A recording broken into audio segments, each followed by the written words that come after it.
Can't go, don't. Guy bana amekuwa kwani rais wa nchi ya jirani. One of the things that I am going to do is I want to rule for only one more term. That makes 67 terms, Mr. President. you see, the people of Uganda need me. 2 press-ups, 3, 4, 89. How I survived from COVID? I was doing press-ups and then I was running like this.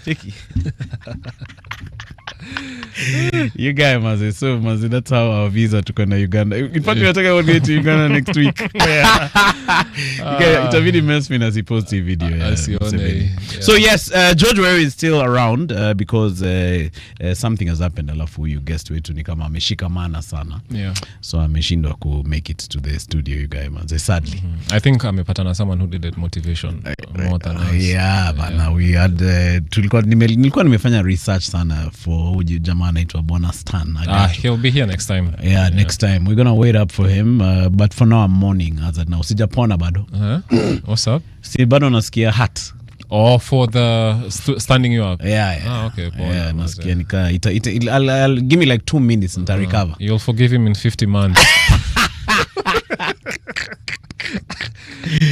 You guys, but that's the way it is on radio. Yeah. Sometimes you have someone umepanga akuje, na hata yeye alikuwa amepanga akuje, lakini something just happens alafu anashindwa kukam. Sasa tutafanyaje? Yeah. We can just hope for the next one. But luckily George alikuwa kwa mlango akitoka, nikakimbia nikamshika nikamwambia rudi hapo. Yeah, and I was happy to oblige, obviously. Yeah. So we hang out with George Waweru right here in studio. Bashir is absent, but with apologies, he'll be back. So we're just going to hang around over here with George and do the breakdown, which is what we normally do in this show. The breakdown is simply a wind down take on events that have been happening around Kenya and around the world. Okay. So we just give it our own wind down perspective, and it's normally a very, very good time. Remember, we are live on YouTube.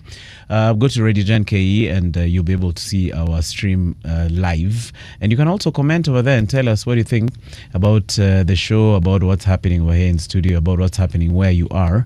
In fact, I'm busy over here trying to open up my stream. YouTube nimeipata. So George, I guess now we have more time to banter. This weekend there was a big event called Culture which happened. Okay. And the reason I'm bringing it up again is Nameless was right here. The one and only Nameless, who is also so mannerless. Check it, Nameless, you're so mannerless. Look at the way that you're shaking your waist. Oh yes, I like this mess. Kuna catalog yake yote. And I encourage it nevertheless. You guys iliweza sana. So they had an old school event where guys were just hanging out and they were playing hizo mawimbo za kina Isa. You guys, there's a friend of mine anaitwa Zef. We grew up together huko in Mada. Zef sijui alikuwa anafanya nini huko Nairobi West. Alafu he's walking in Nairobi West doing his thing. I think he was from a club. So guys used to go to Nairobi West. There used to be a place for chipo, which used to be open at night. So guys would pitia there to buy chipos alafu naenda home. So best yangu Zef akitembea pale West, sijui alitoana wapi na Isa. Alafu akamtukana you guy. Because you see, Isa was still, you're remembering Isa as a legend. Like those days, it's just Isa. Waisa ngoma zako ziko fit, but hizi chipo jo kausha, nini? And a studio, but chipo pika vizuri. He's the guy who sold it there. So wazee amepata na Isa wakana, sijui akamtukana. Isos, yote. Sorry. So they tukanana over there with Isa, and then Isa was with his crew. Wazee, they vunja this Zef guy. You guys went to see Zef in OC. Check it. So Isa, his eyes were swollen. He's a light skin guy like you. Zef. So mazi, his eyes were like this, his lips were big, you guys. Check it. So Isa wakani vunja wakanishikilia. So lukumemshaje. Na tumekuja ngopo ambia Zef samahani. Cheki hizi ngumi zinabamba zinashika. Cheki wingu la 9 itakufikisha.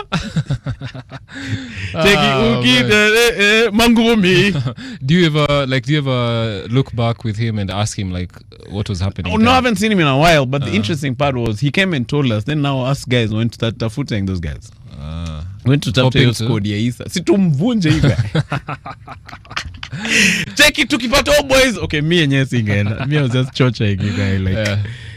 Do you know that Australian drag? There's an Australian. It looks like a lizard. Mm-hmm. So it looks like a Komodo dragon but smaller. Mm-hmm. And then it has a flap. It has a skin flap. A lizard type. Yes, I think I've seen it. So it has a flap. So it's totally harmless. But now it turns and looks at you, and then it ignores that flap. And then it runs on its rear legs. Then it runs towards you while opening its mouth like this. But you guys, it'll stua you, lakini haiwezi kufanyia kitu you guys. Isn't dishi? Easy you guys. Then why is it opening? Sina kustua. Okay. It's an act. So mi mazee nilikuwa hiyo lizard kwa hiyo redeto. Check it, so twendeni tushike Isa mazee tumteach lesson bro. Mtezi piga boy wetu. Kikimbia on your hind legs. You guys, did you ever get into fights when you're growing up? No, I've only gotten into like 2 fights in my entire in your life? Entire life, and both of them were at clubs. So, okay. The funny one is like me, I'm going inside the bathroom to pee, and the guy is coming out, and also I think we are both intoxicated, so hatukutoshea kwa mlango, both of us at the same time. Also mkakwama. Bro, wezi nipisha? When do mzai huko, when do kusema? I'm like, it's the smallest issue ever, and that set it off. But you fought? Yeah. For real, you guys? I was... Alikuvunja?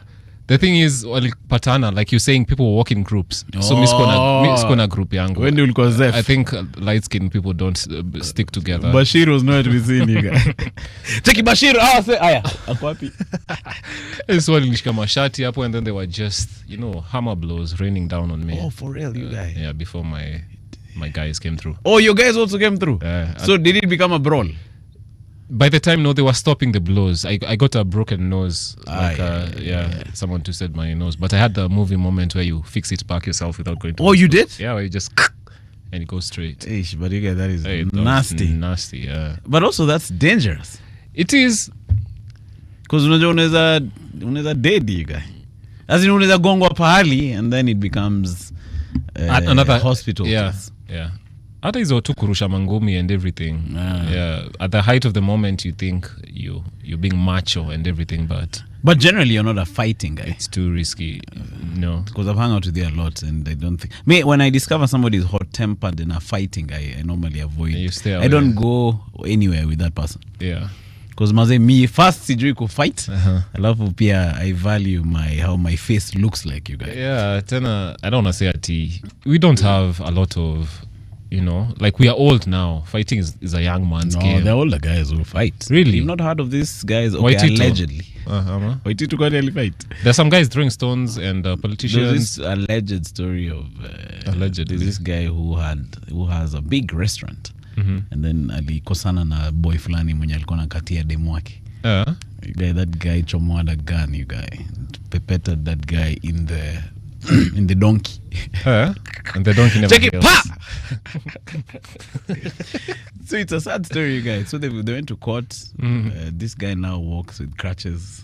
Yeah, old Zaks ilikuwa mpango wa kando beef. And that doesn't go to court or anything, No, still in a court. Like there was a court case. Yeah, first of all, you 50 months. Fired check it, take that. First of all, you've fired a gun, which is illegal. You're not allowed to shoot at a person. It's a licensed firearm. Yes. I don't think you can shoot at a person arbitrarily under circumstances. Yes, self-defense or something of the sort. I think I was defending my girlfriend from this. Your girlfriend's honor. The prying eyes of this hyena inside the club. There was another time where a club just down here near... I think it's shut now. I think I can mention his name. I think it was called Sailors or something. So there's a fight which broke up. No, we're on YouTube. We can see. So there's a fight which broke up just near where I was. So this guy's Vruganad, and then the bouncers know they know you and push you outside. So upstairs. So the guys push the guy downstairs and then out. And then I think one of the guys who was fighting decided to leave. And then he drove away. And then now the other guy was very angry. Akamfuata. So they followed this guy up till up or you're roundabout near Sarit Center. You guy pepeta that guy. You guy serious? Gun, you guy. In his car. I don't know specifically, but they followed him. I think allegedly will cover us. So just make up a story. No. I don't want to give wrong details, but I just know they followed him, and that thing became another court case. And then one guy was chomolewa, the other guy was in jail. You know, I'm with you and nimekupeleka kusupport. Cheki George twende, umstay. He can't disrespect us. Cheki as guy is driving down towards Westy. Not knowing that maybe what if you're in the co-driver when they unampeleka, you think he's just going to Mangumi fight it out as men, and then he chucks a gun and starts. But even if you're going to fight it out as men, si unaweza mvunja as a man na pia umie na dedi ama bodily harm. But you see versus a gun, unajua. Oh, definitely. Yeah, definitely. Also, what if the guy you're going to fight with also has a gun, amebeba a Glock chuma yake hapo? Cheki ulikuwa unaniambia nini cheki pa? Cheki kurudisha kako kwa nini kwa mfuko. In fact, I was watching some cop advising guys online not to get into any fight. Yeah, they were saying avoid fights yako yote. I wouldn't take a cop's word. Unacheki ule cop alivunjwa na ule civilian, unakumbuka? Ule wa traffic. Ule wa traffic. Actually he passed. No, who passed? Well, there was this DJ story. Don't you remember?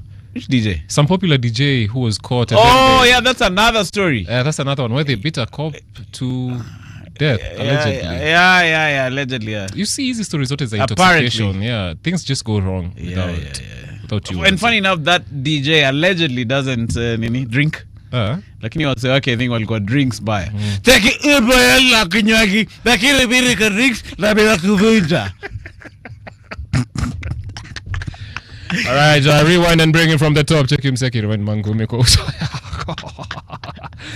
So Mazi, if you're listening, Mazi, achana na Mangumi, you guys, na mateke, Mazi. Yeah, I think if you have to fight sober. So if you're watching us on, I'm seeing there's some guys watching us over here on YouTube. Please let us know where you're watching from and how your day is doing. George, are you still a mega gym guy? I'm only achana gym. No, hiatus. Let's call it a hiatus, man. Yeah, I miss the gym though. I think you're reorganizing your life. Yeah, it's a habit. They say let it be a habit. Isikue kitu where you have to just think about it. Yeah. But you've cutted from them days. That's called poverty. The poverty. It was the poverty cuisine. Waweru. Hey, put Waweru's name. Yeah. Everyone has a Waweru's near them. Yeah, Waweru's is the kibanda where you go and eat. Yeah. They ameniokolea mbaya sana in this times. Yeah. Oh, for real? And then when you're hitting the gym now, you can't cool out Waweru's. Oh, you can't? Because you. How about quantity? Si unakula Waweru's lakini chapo 4, ndengu 2. Like 2 portions of ndengu with the potato na chapo 4. You get that won't work? Hiyo ni less than breakfast. See, utanona tu. Because you need some proteins in there. Umesema mayai. Oh, okay. Yeah, you need to kukula. You need to. Ndengu is carbs? Ndengu is proteins, but not very. Per gram, very. Oh, okay, low. Not very concentrated. Yes. Okay. Yeah. Chapo is definitely just. Chapo has some starch. Why do guys who do gym avoid chapo? I think chapo is for Christmas. That's the thing. So you wanna save the nini. What's it called? The sanctity of a chapo. No, but of course it's just down to carbs. You wanna cut out carbs if you wanna be lean. But carbs affect different people differently, right? Like me, I bonyeza chapos, but I still am as lean as an ant. For me to gain weight, what do you have to do? I don't know what I have to do. I have to eat like excessively. Should you do drink like sugary stuff, juices and all that? Yeah, but not so much. I think you're just lucky to have good genes. Yeah, I think so. What about people in your family? Do they share the same eating habits? No. I think I was one of the unique guys in the home. Okay. I think I'm one of the smallest guys in our family in terms of size. No. But my bro used to be very big. But those days alikuwa na meza like a fish. Alafu akaachana na drinks because he had a health scare. So that guy turned like 180 degrees because he was a guy you go to his house in the kwa kabati ya kutole some 91-year-old. Check out, let me grab for you some drink over here. That's the 91-year-old bachelor. grabbing the drink. So Mazi chomoza drink, which is a very serious drink, anakuwekea you drink like he was sipping whiskey. Yeah. So we had the health scare, dropped drinks, dropped like he's changed how he eats, and then he jogs. Changed how he eats. Yeah, he then eats his diet. Anatafuna na hii side sasa. You get the right side, you guys. Check it now. I only tafuna from the right side. That guy is actually like a clone of my dad, because he does the same job as my dad. Works in Nairobi University. Like it's like my dad reincarnate. Alafu wanafanana yake yote. I hope paskizi. But you're saying like it was a complete change. It was a lifestyle change. So nowadays he jogs every day, whether we're in Shags or when he's in Nairobi. Like in Shags, you see him wake up in the morning at 7, ametoka mbio. So now he's lean and fit. How but old, that's if fit you don't level mind? of fitness, How old is he, if you don't mind? I think maybe he's 52 right now. That's nice. 52 or 53, very lean. Yeah. What do you think of these gym influencers now on TikTok and everywhere? With some, like I there's this obvious one, this guy called Gashao, man. Yeah, Gashao is... I got some hot takes. Yeah, in fact I was looking at my phone and he was there, na Chesa kaniuliza uni nani, nikamwambia huyo anaitwa Gashao. We'll try and get him on this show, but I've seen him on podcasts. Yeah. I think Moaf's podcast, shout out to Moaf, so anaongea story. But him publicly says the way he takes steroids and stuff like performance. that. Yeah, performance enhancing. Then he talks a lot about what you're talking about, beans, zikuna proteins. He's quite knowledgeable. Yeah, he does sound knowledgeable and passionate, because knowledgeable you can't know until you're in it. But does the fact that you're taking performance enhancing things like steroids, allegedly, does that negate all these other things? What other things? Like your knowledge about protein. Oh, yeah, definitely not. Don't you think so? Because those things are not like you can't get unhealthy using those things. Because yes, I know they're bodybuilders and that's their work. Yeah. But if we use history and look back, like look at Ronnie Coleman right now. Yeah. That guy can't even walk, man. Like if you look at many of these guys and look back, John Cena is walking weirdly too now. Oh, he is? Yeah. But that's, I don't think you can attribute that. Yeah, The Rock. You don't think it has an effect? I wouldn't say steroids, I would say bodybuilding, because they put themselves under so much pressure to be able to lift ridiculous amounts of weight. Like your spine will definitely suffer after that. Come say Gashao, like if you can see pictures of how your spine doesn't grow, but you're just adding muscle. Oh, okay. It's weight. Yeah, onto your structure. Oh, right. Yeah. It's like being plus size. Exactly. Yeah. Your body is carrying your knees a will suffer, Oh, and then these guys are, when you're lifting bench pressing, when you're squatting, the weight on your spine and back is a lot. Now you do it with bad form. Not saying he does that. You're out. You can get an injury and you're out. So easy, yeah. But now these guys will feel it baadaye. Later in life. When you're in Luandeti. Yeah. Cheki niko na shida ya mgongo. Ronnie Coleman hapo. Kitambo nilikuwa mtu wa kuinua vitu na kuchitunga mafitu. When I was younger, as I was telling you, I struggled a lot gaining mass. So my friends had joined the gym. And then I also said, hey, if even me, I want to join. So at the gym, they used to laugh at me. They used to call me Bruce Lee. Because nimestunya. Yeah, they'd be like, hey. In fact, when I'm annoying, guys would go, yeah. What's the Bruce Lee? Yeah. Because I'm thin and, But stunya isn't thin. Stunya is like muscles. No, maybe stunya is the wrong word. Nilikuwa nimeisha lakini najaribu kupump. Gotcha. So it actually affected my self-esteem and I started looking for mass gainers. So I got some guy who actually lives up where we normally do the podcast. Like opposite where for the msikilizaji, they live near where we work right now. That guy. So that guy had mass gainers, but I don't think they were really real. But me, I was ignorant. So he said he can sell them to me for like 4,000 shillings. I was a kid, dressed straight out of high school. There's no way I'm getting 4 G's because I didn't have a job. I think I had a random 400 bob. What are you paying the gym with? Si gym ilikuwa gym ya jiwe. ya mtaa. Yeah, ya mtaa yenye unatumia hizi you take kimbo can and then you koroga hapo ndani. Yeah. And then so now it's uneven. So this side ni 3 kg, the other side is 4.5. Yeah. So as you're gnawing a set, you flip it. So at one hand is not bigger than yes. Okay. So this guy, I was actually she not to pay for that mass gainer thing. Yeah.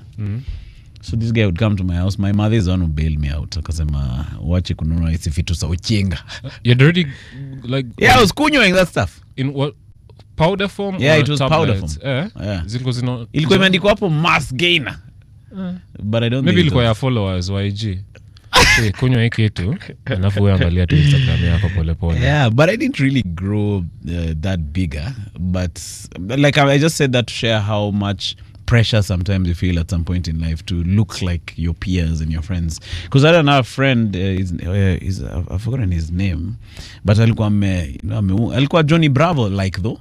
His upper body was really well built, but his legs were very small. Which is most men. And then he'd karanga his hair.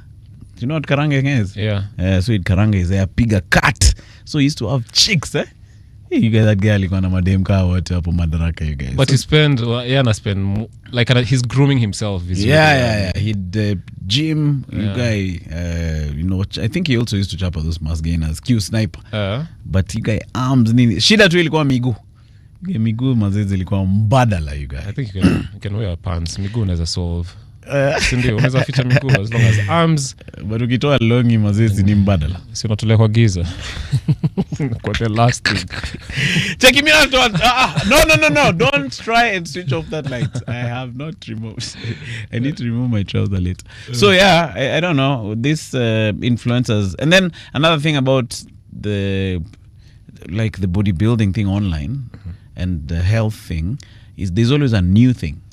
Like sijui moja ametoka na keto diet. Another one said his liver king. He eats exercise to failure. Have you had exercise to failure? What is that? That's like, you know how you do like sets? Like they tell you to do 3 sets of 12 reps. So sets. So okay. You do 12. You lift 12 times. Yes, right? yes. Take a rest, a 1 minute rest. Go to the second set, Evo. So these guys wanasema the last set. You should not even you should even do sets. You should just train to failure. What means is don't count, lift until physically you can't anymore. So unapata ikikulemea hapo you still unakanayo kabisa.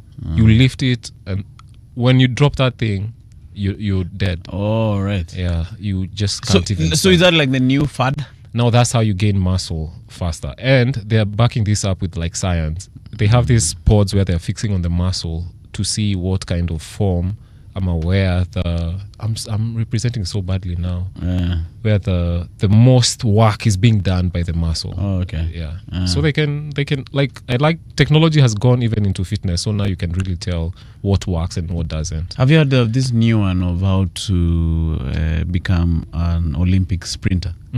So what you do is you go for maandamano, I hate that I listened so intently. Like I had a chance to even join the Olympics. Okay, so what you do is start by caring politically. You guys had you on that one, you guys. And then you stand at the front line, you guys. Tiagazikichomoka, you'll chomoka. Yeah, that's good training. What happened to our guy, the fastest Kenyan guy? Ferdinand Omanyala. Yeah. That's his name. Is he still? Yeah. Yeah, I saw some guy winning him, Nthusi. Yeah, I saw him lose to another cop, I think. There's a new kid on the block? I think so, maybe. There's a new cop on the block. New corporal. But those things, Omanyala is also very, like he's short. Yeah, Mestunya. Yeah. Then he's built. Yeah, actually 100-meter short races. Said they're built, indio? Yeah, they are, but they're a bit taller. Taller and leaner. Lanky. Yeah. Like Usain Bolt, yeah. Johan Blake. Osafa Powell. Powell was another, typical body. But Omanyala is on the wider side. Yes. But he's done well for himself. Huh? He is. Yeah, anaweza toka teke umse. Makarawa alimpe job, you guys. Cheki utakuwa unasifukusa watu. Yeye ndio ana retrieve my bullets. You get all cops have a Kale accent. Omanyala, you have to be a cop. He's in that I think he's in DCI or something. Okay. Yeah, I'm not sure. Shout out to him if he's listening. Hopefully he'll come through. So yeah, that online fitness thing. I think, just to conclude that story, I think you need to, whoever you're consuming, you need to have different sources. Yeah. Like you can't just have one source of information. Yeah. Like trust but verify. Have like 15 sources, Mazi. Trust but verify. Yeah, Mazi. So you guys, in other news, there was this podcast I was telling about it. I think you've not seen it. Mm-hmm. There's this guy called Alex Mokideu. So they have a show on some other radio station. First of all, they talk very interestingly on that station. Ushawasikia? Cheki sasa nataka kuambia George story kitu ambayo ilifanyika last weekend kwa mpigo tena sana. Oh, I think I've heard of them. But then the other guy is my buddy, anaitwa Emmanuel Mashumbe. Cheki sasa nilikuwa pale nilikuwa nakula sapa.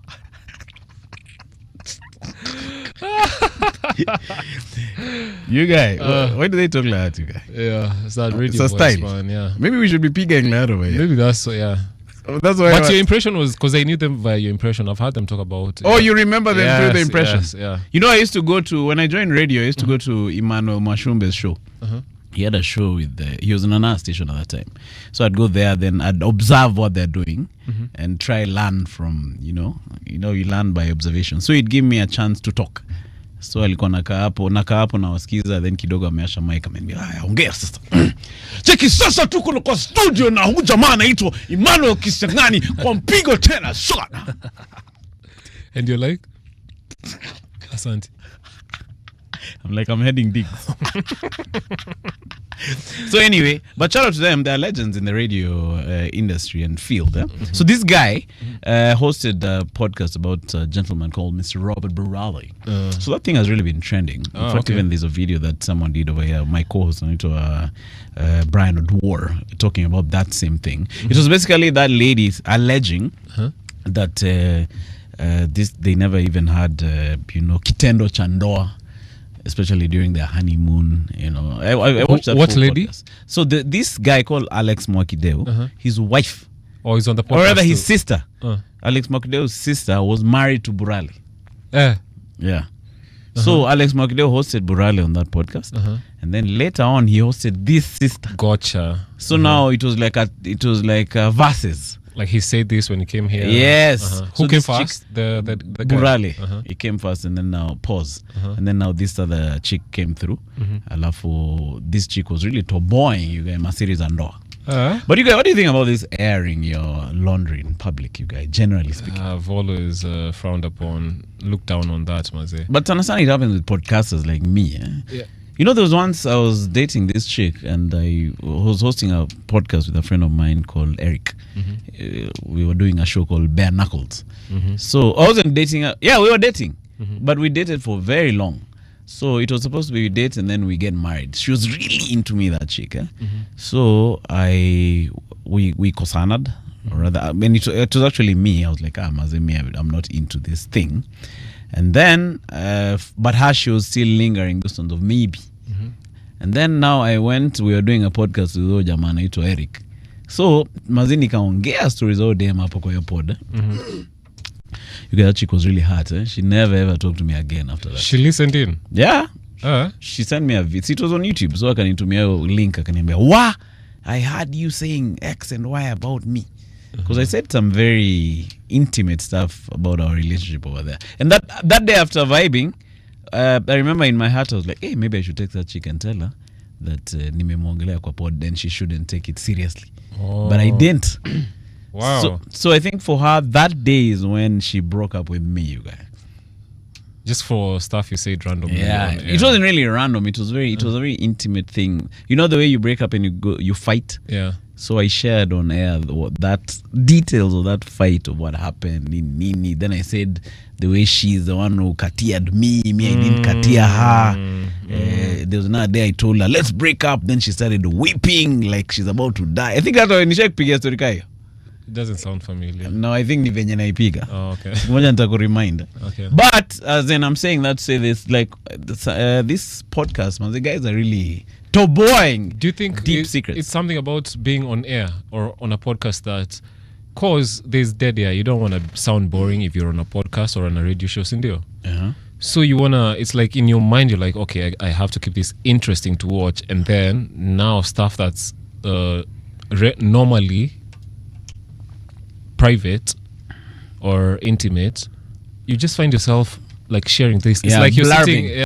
it's like you're sitting in front of a therapist. You just go and go and go. Yeah, I think that's the thing. Yeah. Because all the time I sit down on podcasts with people, I get to know things that I've never known about that person. Yeah, there's something about sitting at your opposite another human being. You're locked in a room. Something intimate must come out. Yeah. Don't prepare yourself, bro. Why did you look at me like there was something? Okay, turn on the lights. Give me a romantic song. Let's on the sundown. You're locked in a room. Yeah, man. So, but I don't know. So that thing eye contact. That thing trend yake. So what was the clip that was trending? Specifically? Yeah, one that you saw. I think this chick alleged that this guy, she went and chungulia this guy's lapi. Akapata mazi jamaa ameingia ngono zingine za wanaume on wanaume, you guys. Mano a mano.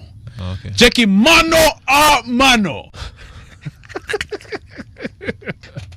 Tuko hapa na Robert Burale kwa kipigo. Allegedly, bra. Mano a mano, bra. Ay. Kompego tena sana. So you guys must say. So that's what was all over the internet. It's funny, you guys, your algorithm didn't give you those things. I have to go searching for them. But naturally you wouldn't be interested. No, naturally it's just. What do you look at? Can we say? I mean, you guys, your chick should be the next person on this podcast. Yeah. Cheki sasa George Waweru alinitesa sana. Nilichukua laptop yake kwa mpigo tena sana nikapata mano.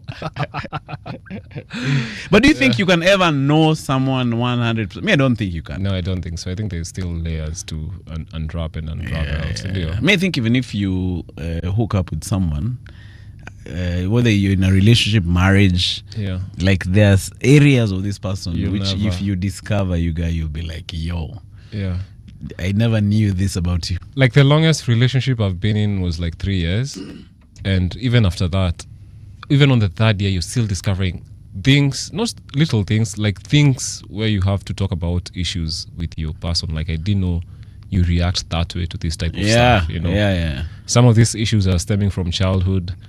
So Ningomu just is someone to bring up a normal conversation and dig deep and maybe a demon is waiting you when you get to a certain age. I think so. Cheki, mimi nilikuwa nangojea ufike hizi miaka ili nikuje nikusomboe kwa mpigo tena sana. Yeah, man, but it's weird, man. Like there was a time there was a time my ex was telling me that my ex-wife at the time. Okay, she's not at the time. My ex-wife was telling me that she saw me on the podcast and she didn't know that side of me. What side? She was saying, hey, this side of you of the podcast is a very new side of you. I've never seen that side. To her, you were a bit more outspoken. Yeah, I think I was open-minded. Maybe open-minded. Maybe more liberal. Yes, maybe that. I think at home I look like a conservative because I'm generally quiet. Yeah. And my thoughts lean to the conservative. Generally, but on the podcast I could I share. Yeah. But it's not like something I'm faking. But I share more and more outgoing, and I express myself at the moment. And you're willing to push the envelope. Yes. But now in the digs, I was just one of those quiet individuals. So I think I'll go mechoka sana na your quiet side. But then this brings up the issue of like whoever you're dating, do you have to prepare them now for? I do podcasts. I talk a lot on radio. So I think just by happenstance, I'll have to say something that might offend you. I'm not saying I will. It comes from intentional. I think someone has to understand that your life may be part of the subject matter. So they have to accept that. But also maybe as the podcaster, you can sort of separate and say, I won't bring in this. Maybe I can share about my life, but I won't take your life and bring it now into the pod. Yeah. You get what I'm saying? Yeah. You can separate. You have things you enjoy together. You can talk about that without bringing her in or your partner in. Yeah. Just talk in general. You talk about yourself, you. Yeah. But this other person, you don't bring in their stories on the podcast. Like maybe they told you something in private, alafu unakuja kuipiga kwa hey babe, I called you useless when it comes to planning, but that was just on the podcast. It doesn't mean anything. Sasa, Arisa. Okay, good. I'm glad you understand. You guys. So if you just joined us, I'm hanging out with George Waweru right here in studio. Ayodi Sigi ako hapa anasema Nzige is up in the place. Karibu sana Amoda. Ayodi, George Raphael is always here, you guys. Remember George Raphael? Yeah, shout out to you, George Raphael. And anasema hashtag wind down. Geoffrey Ngugi. I think you know Jeffrey if you see him. Anasema kitambo ulikuwa mtu wa Miereka. What is Miereka? Miereka is gym? Sounds like. So DJ Stitch is also in the building all the way from Kitengela. Anasema wagwan gentlemen, greetings from Kite. Anasema yo, we have become slaves to like and camera lenses seem to be the hypnotic. Shock value is now the order of the day. Yes. You know, the previous place I used to work, one of the people who was above us was telling us the way we should create a scandal. Check, why don't you guys create a scandal here? Check it out, guys. What do you mean? At scandal, maybe me I'm dating tuseme sa chess happened, alafu sasa ilipuke, then some blogger picks it up and then now it starts trending. I think there's a Those lot things of that. bore me, you guy. I think you have to do it sometimes. You have to? Yeah. Why? If you're a social media influencer, ni kazi gani ingine unafanya? But now what? But now that will become your life. Yeah, if it's your life, if it's helping you, ni sawa. Unless now you're saying that I'll commit to that lifestyle. So after doing the training thing with chess, nitatafuta Mesfin.MJ tufanye tupigane hapo kwa hiyo place. And then we're right over there.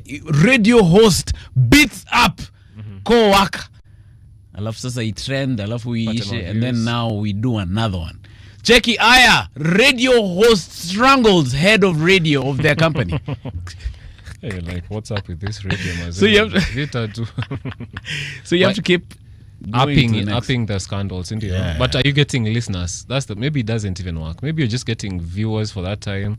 You get a couple of listeners to see what you're doing in studio together. It does work. I think so. So not for my. If I was working in one of those radio stations, then I'd do that. You tell the hosts. Huh? You guys, no one should employ you as head of radio. Checky, you telling your presenters, Checky, what's up guys? How are you? As you know, I'm the head of radio. So nataka Mesfin upigane sana na Manu. Head of scandals. Head of scandals on radio, man. So you guys, in other news, I don't know if we'll have time to do this. You've just, by the way, George Waweru is a mega comedian and a superstar roaster. You recently did a roast, right? Yeah, I did. The roast of Bolo Bespoke and his wife. Oh, okay. Mweni. How did that go? It went well. This roast was happening at Red Room on was it a Wednesday? I forget the weekday. Sold tickets, vizuri, watu wakakuja, and then it's the first couple we've been roasting, husband and wife. So they were both on stage. They were both on stage. Bolo Bespoke is a tailor. He's a celebrity styler and designer. Bespoke designer. Bespoke designer, and so is his wife. So what was the format? Like you unapiga bolo moja alafu mweni moja hivyo hivyo?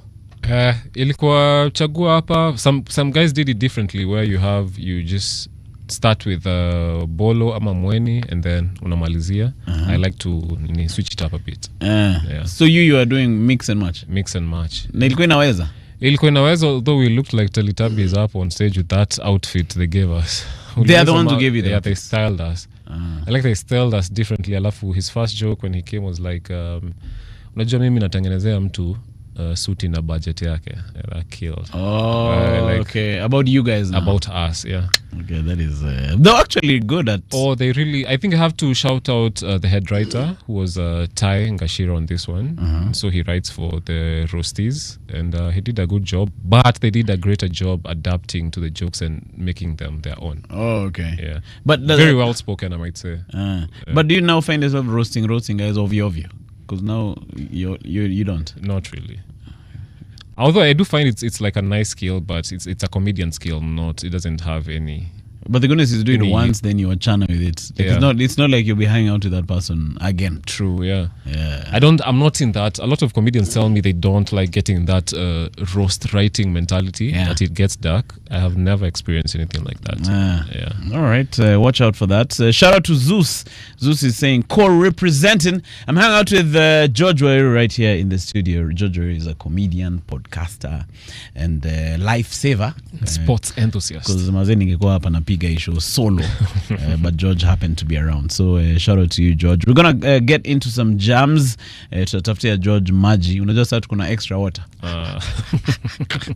Samgepeleka wapi kasi ingekuja. Mazee ingebidi turudishe kwa shelf. So we're gonna have George take some water, and then we're gonna come back. We're doing the breakdown, where we just do the wind down stories in our own style. Don't touch that dial.